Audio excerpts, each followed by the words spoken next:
Turn it up, lock it in. Match begins, let the talk begin. Sean and Zay, hit play, let's go. Game talk loud on the Sean and Zay show. No pause, no lag, all control. This is game time on the Sean and Zay show. Strap in, squad up, take your seat. Sean and Zay every week. Boot it up. Hello, everybody. Welcome to the Sean and Zay Show.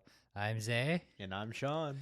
And welcome back to Warhammer Wednesdays. Please like and subscribe, comment, and share the video with your friends, family, followers, Your neighbor. Get everyone the involved. pet dog, whatever you want. Yep. Hi. Today we're going over the Horus Heresy, Book 2, False Gods today. I just finished it up yesterday or today. One of the two. And when did you finish it? Monday? Literally an hour ago. An hour ago. So I had to really it's- scratch my notes together. Yeah, me too. I had some scraped up together here. I'm just kind of browsing through them real quick. So in this book, right? He laughs with his warriors, right? You know, he cries with them. I feel the brotherly bond in here, but this is the time everything shifts in the book. If you haven't caught that, Depressing. Oh. He's got some fears in the book, which is mostly about being irrelevant. And then I think you find out more, and he goes into he doesn't want to be worshipped, and he just needs a purpose. Mhm. You do and in the book he is shown a vision. Mhm. That when he's in his coma state, right? He's in his coma state. and It that's when kind he's of shown jumps the back and visions forth stuff like between that. So good, actually. When it was at the climax of the story, and it was jumping from perspective. Oh dear Lord, I was hooked every second. I think one of my personal favorite cutoff moments was when it was I wish I could catch the name, but the girl, and she was with the older Astartes of the Sons of Horus, and she's holding out her Oh, pendant yeah, to her the demon that entered the room and whatnot, and she stayed alive. yeah, she after getting screamed at him. engulfed The in Emperor flames. protects. Yeah, so cool. But when it was like she pulled out her pendant and she stood there and the demon was about to breathe fire, and it cuts to the next perspective, I was on the edge of my seat. I was like, no, you can't do that to me. So at this point in the story, Horus is still Warmaster. The Emperor is no longer they talk a lot about fighting with the Emperor, but this isn't them fighting with the Emperor. This is after all that. The Emperor is not here. Horus is in charge, right? He's named Warmaster. That's why it's referenced a lot in the book. So if they say Warmaster or Warmaster Horus, and there's confusing parts because there's another character named Aximan who goes also by Little Horus. So it does get a little confusing when he doesn't say Little Horus, he just says Horus, and then you're not quite sure who he's talking about, and then you just got to kind of read the dialogue or in the room. But he's got no guidance. You know, that's his father, and can you imagine just given responsibility of a huge crusade like that? What would your reaction be? That would be really tough. If I was at the head of every single leader of the nations, of all my brothers, I don't even know where I'd begin. I guess just continue what already has started. The constant crusading and conquest. And another thing is you got to understand is these guys, the Primarchs. Horus. There's others that I can name, but you got the Lion, Gilman. They were Fulgrim, all Angron. Fulgrim, Ingron, Perturabo, all those guys. They are brothers, like by design and by creation, but they'd never met until the Great Crusade began. Weird family. They're all reunion. they're all the same flesh. One from the Emperor because they're the Primarchs.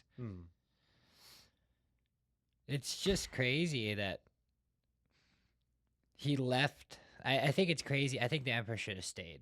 I think he should have stayed with them. Is that going to be our question, or first question of the day? Is should the Emperor have stayed as part I of the crusade? Yes, let's go for it. What First do question. you guys think? Please comment down below. Do you think the Emperor should have left, or do you think he should have stayed? Sean, what do you think? I think he should have left, and that's a very controversial take. But the reason behind it is because I believe the Emperor had a duty, a very important one, and that is to find out what chaos is. Because I think, for obvious reasons, there's a reason why chaos is called the arch nemesis of the Imperium. It's because although you have the orgs and the Leviathan Tide, aka the Tyranids. The Tyranids aren't introduced up into this point. They aren't mentioned at all. They're not mentioned until later books. But although you have all these threats in the galaxy, none of them is as potent and as destructive as chaos, because chaos can come from anywhere and it's inevitable too. It's destined to happen. You're destined to have war. You're destined to have sodomy. You're destined to have trickery, and you're definitely destined for rot. So the Emperor taking the time of years to take a step back, let Horus deal with what he's good at. He's definitely good at what he does. And take a step back for himself, the Emperor, to learn about chaos and try and understand it better so that he can fight it better, because he does have foresight, and he did know that Horus was going to betray him, but to what extent and to what steps would be taken. Yes, because the Emperor was gifted with, you said foresight, right? Foresight, yes. But he, like you said, it's like being shown. It's like being shown 1,000 different scenarios, but none of them are truly right. On that note, there's one of the books out there. I don't remember exactly which one, but I think it's Rogel Dorn talking with a custody or someone like that who's close to the Emperor. And I think the custody asked Rogel Dorn if the Emperor had foresight and knew that Horus was going to betray him, then why didn't he take more steps to stop the heresy from happening? And Rogel Dorn said, although he can look off into the distance and see a mountain, and he can see the peak of the mountain too, you can't see where every step of a stone you must take in order to reach the top of it. That's a good point. I never thought of it like that. I think he should have stayed, because he could have definitely prevented the whole heresy if they had. That's true too. Humans, and it's especially stamped in the Imperium that religion is false. There are no gods, no demons, no spirits. So when you hear people talking about them, and then we as viewers or fans know about chaos and demons and stuff of the warp, but everybody there is completely ignorant to that, and which is actually a great defense mechanism. Ignorance is bliss, after all. And the reason that he didn't warn them is also for that same reason. Ignorance is bliss. But he starts to feel, I feel like Horus in the book starts to feel isolated, and a lot of pressure towards leading. Is he doing it right? Well, and he has all this pressure from even his own brothers. Like, the people who he is supposed to trust most is on his ass the hardest. Well, I had a brain fart real quick. I do have a good another question. We can make it the second question of the day, unless you would like to continue this topic. Which one? What? I was saying that I have a follow-up question. A good follow-up question that's pretty easy for both of us to answer, or unless you wanted to stay on. Yeah, go ahead. Go for it. Okay. Very good start. We probably should have started with this. What was your opinion on the book, just overall? Did you think it was a good book? Do you think it is my second time reading it, so it's definitely more easier to understand the second time around, I feel like, because you kind of get a grasp of the story, and me being a little further ahead, obviously, I got to reread them just to keep remembering them. But it's not as fresh sometimes, and it makes these kind of videos hard to do a little bit sometimes because the knowledge in Warhammer is just vast. Like you could literally lose track of everything and feel like you know everything and still know nothing. Quite literally, yeah. I would definitely agree. My personal opinion, I thought it was a little bit slower at the beginning, but that's just, me speaking because, you know, in the first book, it starts just perfectly. The fans get exactly what they wanted. It's bloodshed, warlords, titans, space It marines does. fighting It and throws it slaughtering. all in there. That's exactly what you expect from Warhammer 40K. It's a grimdark universe with never-ending wars. So what do you give the fans? Never-ending war. War. Give them the opening of fighting. And in the second book, it doesn't necessarily have that. And because of that, I felt personally it was a little slower for Warhammer's pace. But I think it was still very good. I actually think it's a lot more emotional, or this book was a lot more emotional than the first book, because although you see, the brotherly bond, people laughing, having a good time in the first book, um, and then you have Serjanus's death, which kind of brought a lot of Mm-hmm. emotional sadness and anger, but Serjanus, in comparison of Horus, is a completely different standard Mm-hmm. to go by. So when Horus is taken out of the picture, everyone loses their shit. Yeah, we're gonna go into that right now. Actually, about what made Horus fell and what the events leading up to it. So basically, they land on this planet. They find a Vox signal, and it's without kind of spoiling too much, it's filled with rot and decay. You'll kind of have to picture and read for yourself. But they come across a traitor. I can't remember his name. Like I said, names are hard to remember sometimes in this series. It's nuts. And there's a fight between them, and Horus is pierced in Right the in the shoulder, shoulder. yeah. And even as a Primarch, it's crazy that he can't do nothing about it. All of his organs start failing, not quite right away, but the wound does not heal. And a puncture wound to a Primarch should be almost nothing. They have 3 lungs, 2 hearts, reinforced bones, organs, and whatnot. Built like tanks. Basically a walking tank. Yeah.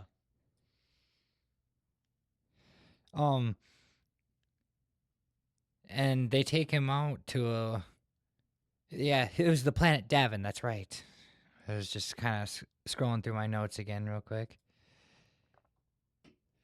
He and in this one, you're gonna love Loken in this one. He tries to do the right thing. They take him basically to a temple and have him healed, but it's all thanks to or is it Abaddon or Abaddon contributed. He didn't come up with the who's idea. the Primarch of the World Eaters again? Oh, Angron. Angron, that's right. Yeah, it starts with an E, not an A, though. I'm pretty sure. Angron. I think so. Yeah, I know. he's the Primarch of the World Eaters, Well, yeah, correct. and he was basically pushing Horus towards chaos, without Horus even realizing it. And in this book, Magnus tries to stop him by using. They haven't quite got to the part in the series yet, like because it jumps around a lot, like so much that I have a hard time keeping track of it if I'm not like completely paying attention. I'll Nah, just I completely hear lose you. where we're at. Hmm. And dang it. I got a good question then, because we're talking about this. Well, I was getting to the part about Loken, and he basically starts becoming the odd man out, right? Oh yeah, definitely.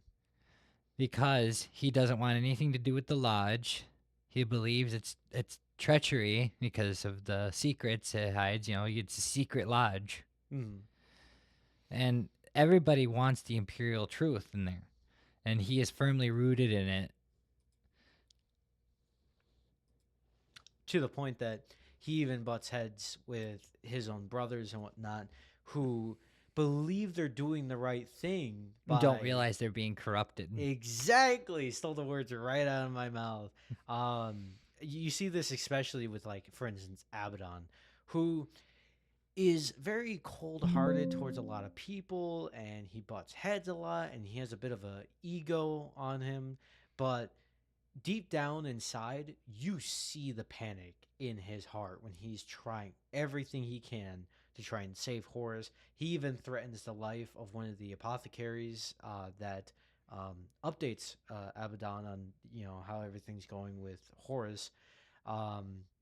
And the truth is I think Abaddon has this front of being a strong person, but I think Abaddon deep down inside is a very emotionally weak person. Someone who is quick to anger and quick to sadness, but super and quick with judgment. And not good judgment either. He is way too quick on how he feels about something rather than try and weigh or reflect on Like the you options said, at he's hand. letting his emotions get away, and the blade that pierced him really amplified that. I feel like Mhm.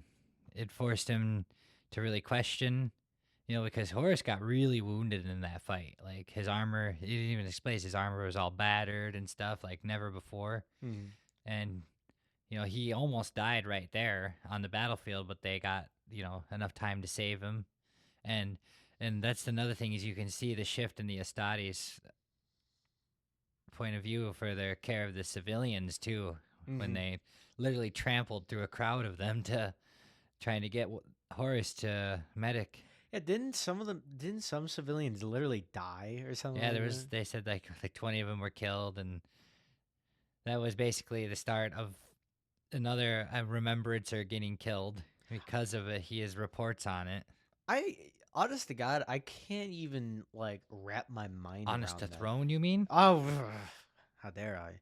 But no, like honestly, that just this might sound a little funny or a little outlandish even, but how the heck do you die from an Astarte trampling over you? I mean, yeah, that makes sense, and Astarte is a big figure, being crushed by one is probably super easy if they're Can you trying imagine to. like a whole crowd of them carrying one giant Primarch Astartes on their shoulders or whatnot, trying to run, and they're just trampling them. That's how they would It- die. yeah, but The it's book like tells you like how many of them die and I stuff without going, but a lot of them were wounded and stuff too. yeah, but you think these like civilians would be like, oh, big ass guys coming through. Let's take a step back, everyone. I mean, like, I get that some of them are probably zealots. If not, Well, that's actually, the all thing of them is are most zealots. people But see these people as literal angels, or because like they said they're literally described as angels a lot in the Mhm. series. Like our angels are here, or Yeah, our god emperor is here. Emperor protect, and that's not. Excuse me. Anyway, Horus is, while he's being healed, quote unquote. Uh, World Eater's Primarch name again. I keep it keeps Angron. Angron. Angron is disguised as Sir. What's his?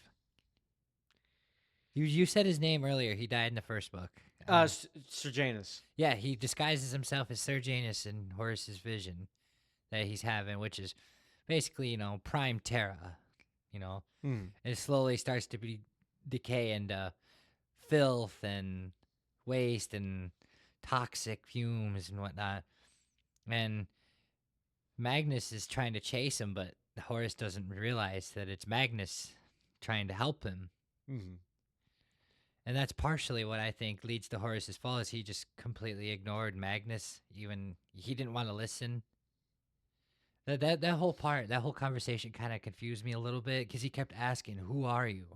And he said, "Oh, I'm Horus, the Warmaster. Hmm. I'm Horus Lupercal."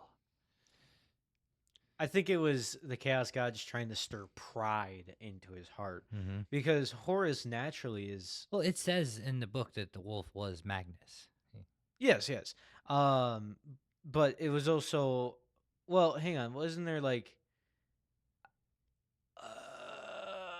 I'm trying to think. So yes, there is the wolf, and that's the one that was Magnus, because then it grows up to his size and then taller than him, because Magnus is actually, I think, the tallest Primarch in the entire story, or in the entire universe. But I thought there was at the beginning several wolves like hooting and hollering around. Yeah, that was his like what are they called? I thought that was the Chaos Gods, because I don't know if it said how many wolves it was, but see, I thought it was like, Magnus messing with Chaos oh, forces to reach Horus, okay, and it was consuming his acolytes or whatever the heck he called them. I can't remember. He said it was consuming them like 1,000 of them every time. Yeah, it was. It's his crazy, sons. And that's the thing about the Imperium, is that they see as human life is a resource in the Imperium, So as of right depressing. now, like after the heresy, and that's pretty sad because they really did protect people, and they cared, they tried. Hmm. So leading up to the quarter, to getting close to the end of the book without having to go through, because we pretty much covered the beginning part about, his doubts in the war, where the Emperor left him as Warmaster and the Emperor no longer being there, up to his wounding, his revival. Towards the end of his, when he gets better, I can't believe what he said, though. I'm going to take the place of the Emperor. Yeah. Didn't that chill you? Yeah, I totally expected something different to happen, even though I kind of knew what's coming, because obviously we all know. we all the know what's story. coming.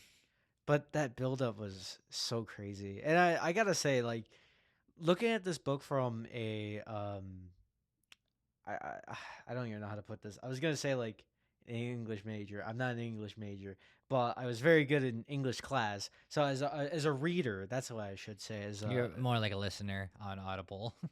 That is true. But as a pretty experienced listener, and I've read many books and whatnot,